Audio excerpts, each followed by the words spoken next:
Hello, friends. I am Chevy. Welcome to my shed. How are you today? How's life in your world? How's things where you are? I hope it's fantastic. Everything here is very good. Better than it's been in a while. And that's because my back doesn't hurt.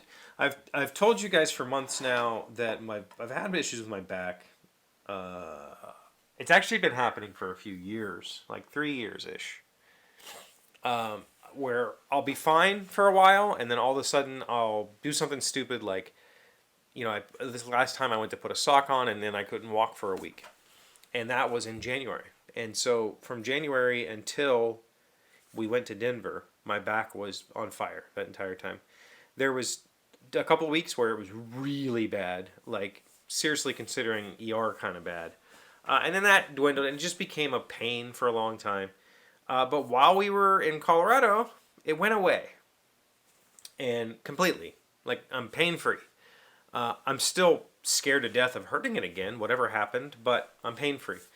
And so I thought maybe it was an altitude issue, and I was worried that I would come back and it would start hurting again. It's had a little bit of soreness just from sitting all day, but whatever. Part of that is my legs started hurting. So in Colorado, we went for a hike. We went to Red Rocks to see the amphitheater, and then there was a trail that goes from like the gift shop down around a bunch of rocks and back up. It's like a mile and a half. Beautiful day. We were not prepared. I was in my normal Adidas Sambas. It's my normal shoe.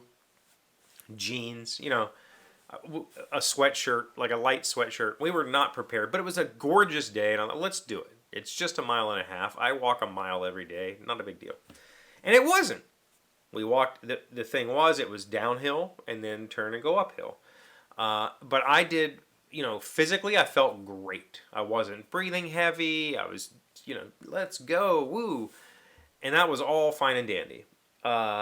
We probably did, a couple hundred steps. Like, meaning steps, not step. It was thousands of steps, but probably a couple hundred,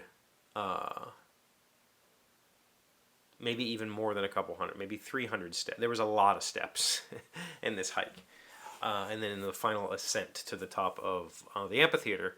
And that was fine. We did that, no problem. Malia struggled a little bit more than I did, but she's shorter than me. I tried to walk at her pace. I also walk every day and exercise and all that sort of stuff. We got to the top. I was tired, but I wasn't exhausted. We went and did a little tour of the little.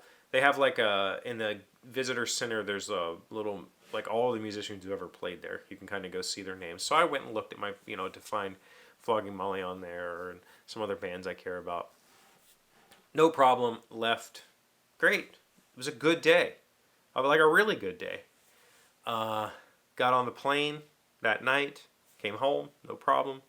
The next day, when I woke up, my calves felt like somebody had beaten them with baseball bats. They hurt so bad.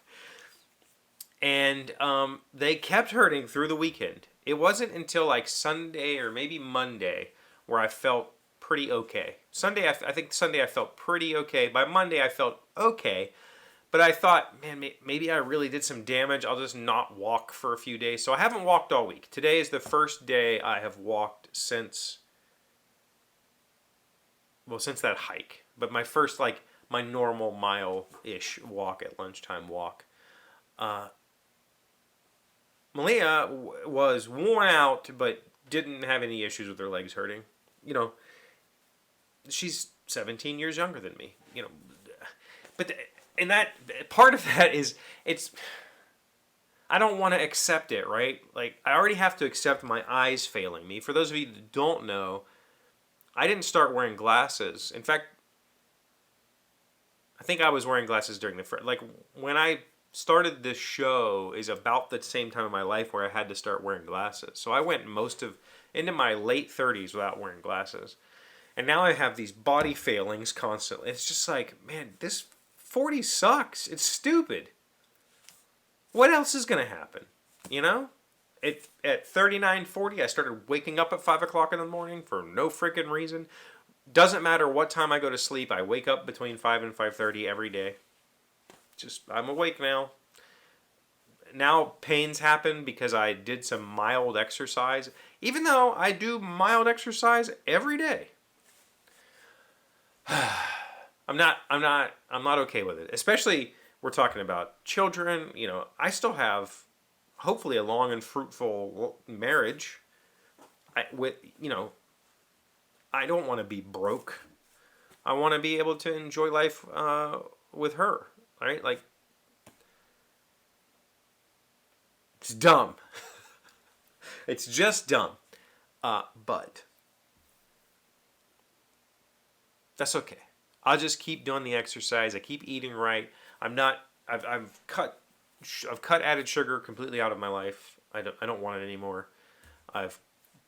We basically only eat whole foods. I mean, there are some processed things that I will eat sometimes, but it's very rarely. I pretty much cook everything at home. I even recently started buying. I used to buy. Walmart sells like 8-pound, or they used to be 10-pound, but shrinkflation, bags of frozen chicken, and I used to buy like one a week or so. That was most of our meat for the week. But I discovered that next to that, they have packs of chicken breasts that are cheaper, and they're not 30% solution.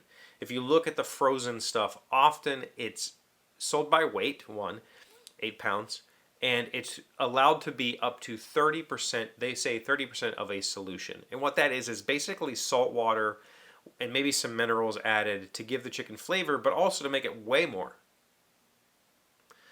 The stuff that's in the packs, like you basically get, I want to say I'm buying these in 5-pound packs, so you're getting like 5 or 6 chicken breasts that are not 30% of a solution. It's just chicken breast.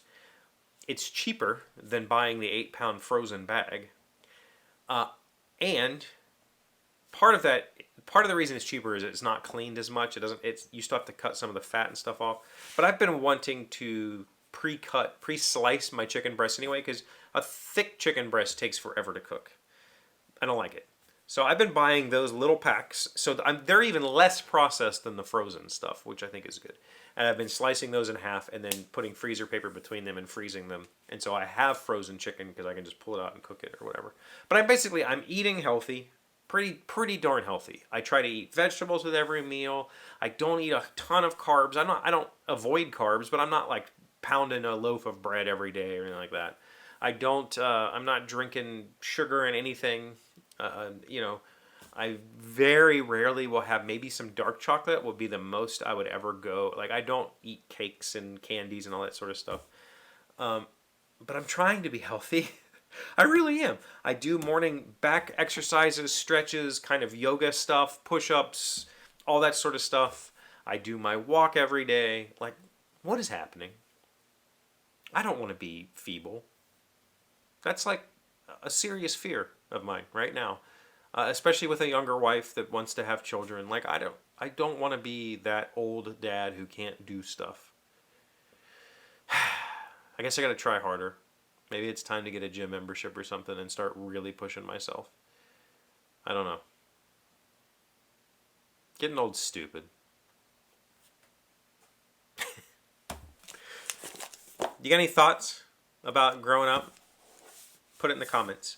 Thank you for being here as always. Thank you for liking, commenting, subscribing, being amazing friends and wonderful people. I really appreciate you.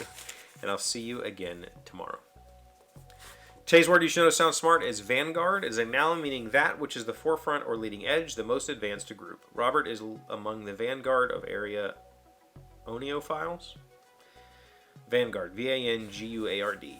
Is that... I mean, I guess... Okay. When I hear of vanguard, I think like militarily. I think like the president's vanguard would be the people, the Secret Service in front of him. I guess it's the same thing.